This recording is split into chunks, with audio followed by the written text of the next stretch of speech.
بسم الله الرحمن الرحيم والصلاة والسلام على سيد المرسلين وعلى آله وأصحابه أجمعين أما بعد وعن أبي موسى رضي الله تعالى عنه قال قال رسول الله صلى الله عليه وسلم إن للمؤمن في الجنة لخيمة من لؤلؤة واحدة مجوفة أرضها وفي رواية طولها 60 ميلا في كل زاوية منها أهل ما يرون الآخرين يطوف عليهم المؤمن وجنتان من فضة آنيتهما وما فيهما وجنتان من ذهب آنيتهما وما فيهما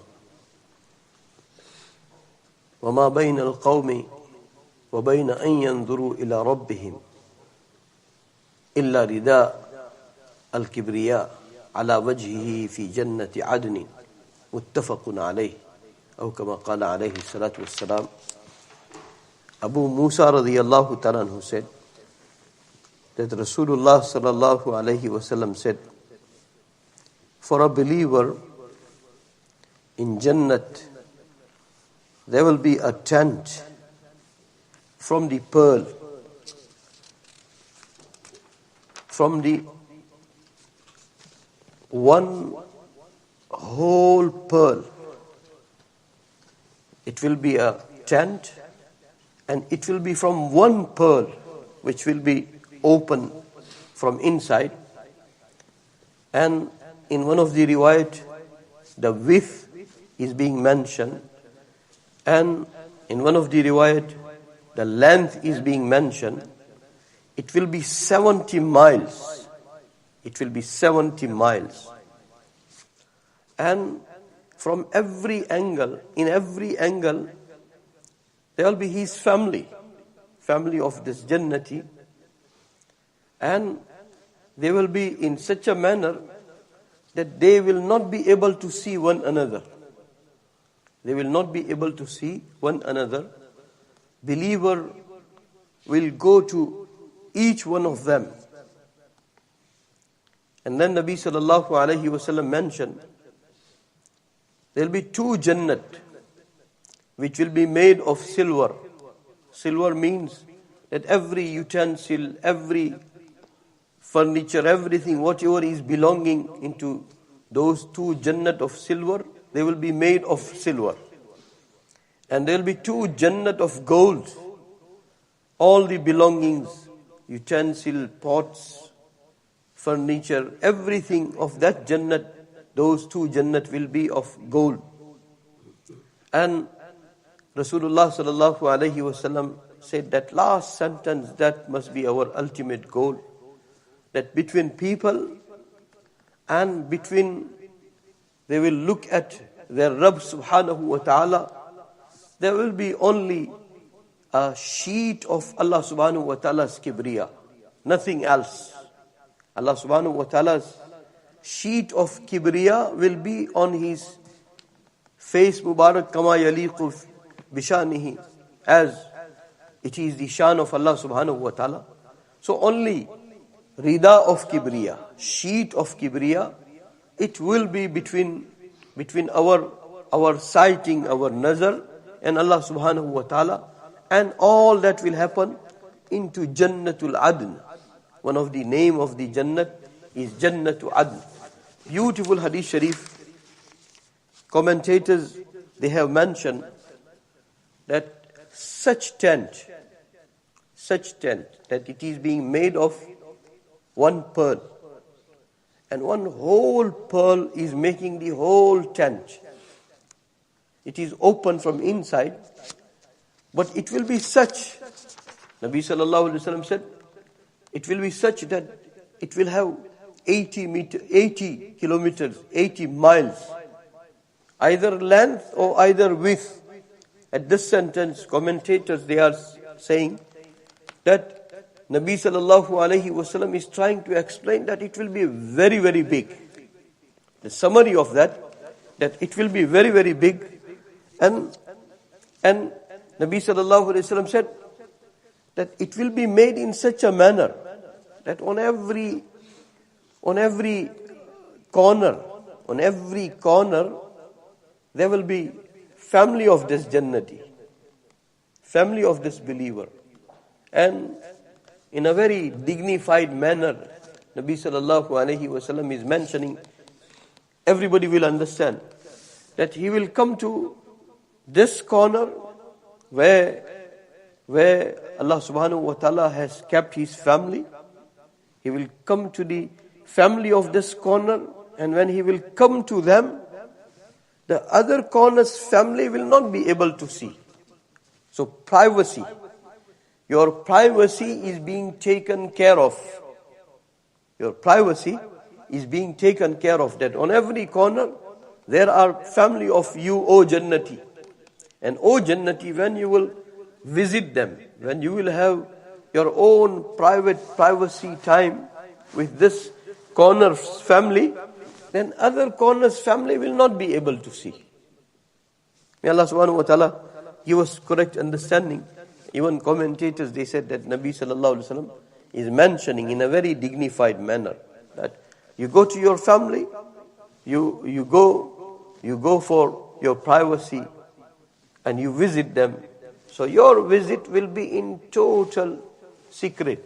Other corners, family of Jannat will not be able to see this. And then Nabi sallallahu alaihi wasallam mentioning 2 Jannat of silver and 2 Jannat of gold. That in these 2 Jannat of silver, everything is of silver. Everything is made of silver. And into 2 Jannat of gold, everything is being made of gold. And then the last one, Nabi sallallahu alaihi wasallam said that when we will have to look at Allah subhanahu wa ta'ala, then all the veils will be lifted. All the veils will be lifted. Jannati will be able to sight Allah subhanahu wa ta'ala.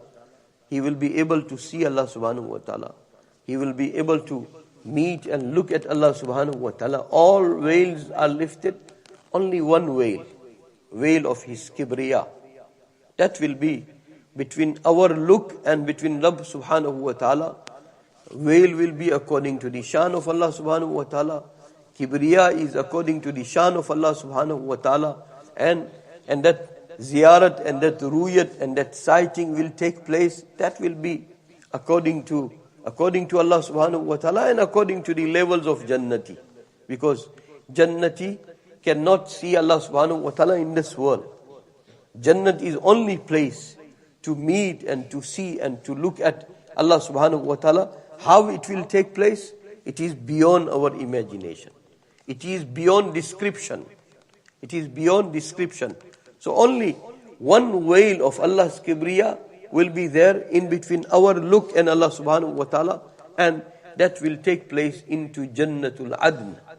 May Allah subhanahu wa ta'ala give us all the Jannat. Commentators, they mention all different Jannat's name. There are many Jannat's name mentioned into Quran and Sunnah. Jannatul Firdaus and Jannatul Ma'wa and Jannatul Adn, and all these Jannats are mentioned. May Allah subhanahu wa ta'ala give us all the Jannat. And this hadith sharif is being narrated by Bukhari Sharif and Muslim Sharif. And whatever is being mentioned, may Allah subhanahu wa ta'ala give us firm iman. May Allah subhanahu wa ta'ala give us firm iman, and not only firm iman, we live and die to wait for that. To anticipate for that. We cannot wait. We are looking forward to that. That is what yesterday we went through that riwayat where Nabi sallallahu alayhi wasallam is saying to Umar radiyallahu ta'ala that ama tardawna an takuna lahumud dunya walana al-akhirah. Nabi sallallahu is asking Umar radiyallahu ta'ala that are you not happy that what your enjoyment, entertainment, what your favors, they are enjoying of this dunya, They have only enjoyment and entertainment of dunya only.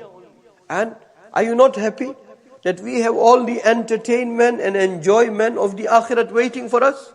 Are you not happy for that? We all are happy. Umar radiallahu, who will be more happy than Umar radiallahu? Wallah, give us iman like Umar radiallahu. Wallah, give us anticipation of Jannat like Umar radiallahu, like Sahaba. And when Nabi Sallallahu mentioned that last sentence, that our meeting will take place between ourselves and Allah subhanahu wa ta'ala. That is an ultimate goal of a true believer. Every favor of Jannat will become small when we will have this favor of Allah subhanahu wa ta'ala. That ru'yat of Allah subhanahu wa ta'ala. Some of the riwayat, it mentions that when Allah subhanahu wa ta'ala will grant everything, different entertainment, different favors of the Jannat, then Allah subhanahu wa ta'ala will ask that anything else is left? Anything else is left? So they will say that nothing is left. And then they will be guided to ulama that we should ask Allah subhanahu wa ta'ala. Then ulama will guide us that your ru'yat is being left, O Allah subhanahu wa ta'ala. That our meeting of you, our sighting of you, and our looking at you, that is our ultimate goal.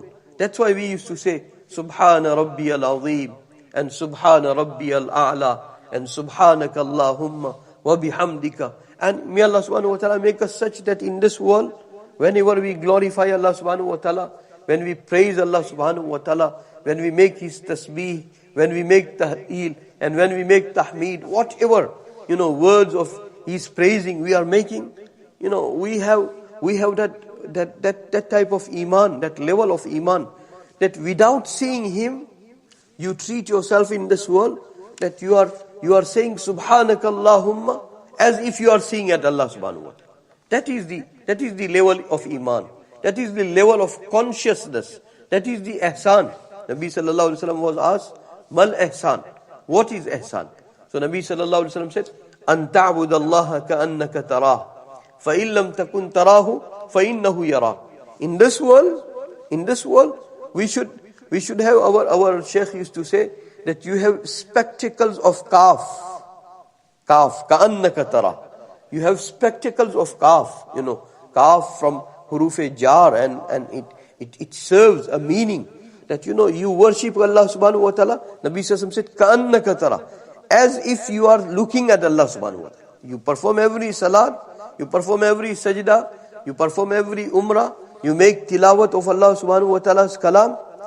You treat yourself as that Allah subhanahu wa ta'ala is reciting and you are listening.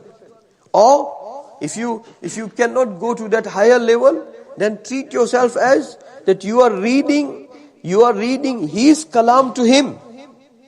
You are reading His kalam to Him. And some people they have that consciousness. And that is what Nabi Sallallahu wanted to create in us. So he said, An ta'budallaha ka'annaka tarah. You worship Allah subhanahu wa ta'ala as if you are seeing Allah subhanahu wa ta'ala. Without seeing Him, you treat yourself as if you are seeing Him. That is kaf. And our Shaykh used to say that when we will land into the hereafter, then that spectacles of kaf will be removed. And there, annaka tara. There you will see Allah subhanahu wa ta'ala. Here, as if you are seeing Allah subhanahu wa ta'ala. And there, in reality, you will see Allah subhanahu wa ta'ala. You will meet Allah subhanahu wa ta'ala. So, both worlds serving different positions. In this world, all the times, whenever you are worshipping Allah subhanahu wa ta'ala. And worshipping is not only salat. Worshipping is not only salat. You doing anything, and you are fulfilling, whether it is rights of Allah's servant, or whether it is rights of Allah Himself, then while serving mankind also, while doing any other rights, you have that consciousness that this action of mine will draw me nearer to Allah subhanahu wa ta'ala. It will make me earn the pleasure of Allah subhanahu wa ta'ala. And you have that consciousness that as you are doing this amal, and you have that full consciousness that you are seeing Allah subhanahu wa ta'ala and you are doing that amal. Their consciousness had reached to such high level that They will even while sleeping, they are going into the bathroom. That feeling of that consciousness was so high that it never left them. So may Allah subhanahu wa ta'ala grant us some level of that consciousness. That you worship Allah subhanahu wa ta'ala without seeing Him, you have that consciousness built in yourself that you are like seeing Allah subhanahu wa ta'ala. You are like seeing Allah subhanahu wa ta'ala. Here in this world, whole life, it must serve this purpose, that you are like seeing Allah subhanahu wa ta'ala. As if you are seeing Allah subhanahu wa ta'ala. And in that world, that like will be removed. Or as if will be removed. There, in reality, meeting of Allah subhanahu wa ta'ala will take place. That's why Nabi Sallallahu Alaihi Wasallam is mentioning in this hadith sharif, ultimately that sentence, that all veils will be lifted, only veil of kibriya between ourselves and Allah subhanahu wa ta'ala, and entertainment of Jannat and enjoyment of Jannat will never make you fed up. In this world, whichever entertainment you go through, whichever enjoyment you go through, there will be a limit that now enough is enough. I'm bored. I'm fed up. I'm tired of looking at this beautiful scenery. You will come across, but in Jannat, you will never be tired. Your entertainment will always be, giving you new and new amazement, new bewilderment, new excitement. And nothing will be more exciting than meeting Allah subhanahu wa ta'ala. And that will happen, according to riwayat. Different levels of iman, different levels of amal. Some people will have maybe only once. Some people will have once in a week. Some people will have once in a day. And Nabi sallallahu alayhi wasallam, according to ulama, that it can be derived from the riwayat, that some people, they will have in a morning and in a evening. And some people will have ruyat and didar of Allah subhanahu wa ta'ala constantly, 24/7. May Allah subhanahu wa ta'ala, give us high ambitions. Make us from the high achievers. May Allah subhanahu wa ta'ala grant us Jannat for His ruyat in a first go, dukhulul awwaleen, with no reckoning. And that awaiting for Jannat should not leave us. Every time when you make wudu, then your wudu must talk to you that, I am going to gain you higher ranks into the dearness and nearness of Allah subhanahu wa ta'ala, into the Jannat of Allah subhanahu wa ta'ala. May Allah subhanahu wa ta'ala, every second, we have that expectation, that anticipation, that awaiting, that consciousness. May Allah subhanahu wa ta'ala grant highest level to all of us. Bismillahir Rahmanir Rahim. Ya awwal al-awwaleen, ya akhir al-akhirin, ya rahim al-masakin, ya dhal quwwati al-mateen, ya dhal manni fala yumannu alayk, ya dhal tawul, ya dhal jalali wal ikram. La ilaha illa ant, zahra al-lalaji'in, وجار المستجيرين ومأمن الخائفين يا مأمن الخائفين يا مأمن الخائفين إن كنت كتبتنا عندك في الكتاب أشقياء فامحو عنا اسم الشقاء فامحو عنا اسم الشقاء وإن كنت كتبتنا عندك في الكتاب مقطرا علينا أرزاقنا فامحو تقطير رزقنا وحرمان رزقنا واكتبنا وأثبتنا عندك سعداء ووفقنا الخير فإنك تقول في كتابك يمحو الله ما يشاء ويثبت وعنده الكتاب. اللهم إنا نسألك فعل الخيرات وترك المنكرات وحب المساكين وأن تغفر لنا وترحمنا فإذا أردت بقوم فتنة فتوفنا غير مفتونين فاقبضنا غير مفتونين غير خزايا ولا ندام ولا مفتونين. اللهم ارزقنا حبك وحب من يحبك وحب عمل يقربنا إلى حبك. اللهم ارزقنا حبك وحب حبيبك صلى الله عليه وسلم. اللهم اجعل حبك أحب الأشياء إلينا. اللهم متعنا بأسماعنا وأبصارنا وقواتنا أبدا ما أبقيتنا. اللهم اجعله الوارث منا واجعل ثأرنا على من ظلمنا وانصرنا على من عادانا ولا تسلط علينا من لا يخافنا من لا يخافك فينا ولا من لا يخافك فينا. اللهم لا تجعل مصيبتنا في ديننا ولا تجعل الدنيا أكبر همنا ولا مبلغ علمنا ولا غاية رغبتنا. اللهم إنك عفو كريم رحيم تحب العفو فاعف عنا يا كريم. يا مصرف القلوب صرف قلوبنا على طاعتك. يا مقلب القلوب ثبت قلوبنا على دينك. اللهم إن قلوبنا ونواصينا وجوارحنا بيدك لم تملكنا منها شيئا، فإذا فعلت ذلك بنا فكن أنت ولينا واهدنا إلى سواء السبيل. اللهم خذ بناصيتنا إلى البر والتقوى. اللهم علمنا الكتاب والتأويل. اللهم فقهنا في الدين واجعلنا من التوابين واجعلنا من المتطهرين المتطهرين واجعلنا من عبادك المخلصين المخلصين واجعلنا من الذين لا خوف عليهم ولا هم يحزنون. اللهم ربنا تقبل منا إنك أنت السميع العليم. وصلى الله تعالى على خير خلقه سيدنا وحبيبنا مولانا محمد وعلى آله وأصحابه أجمعين برحمته.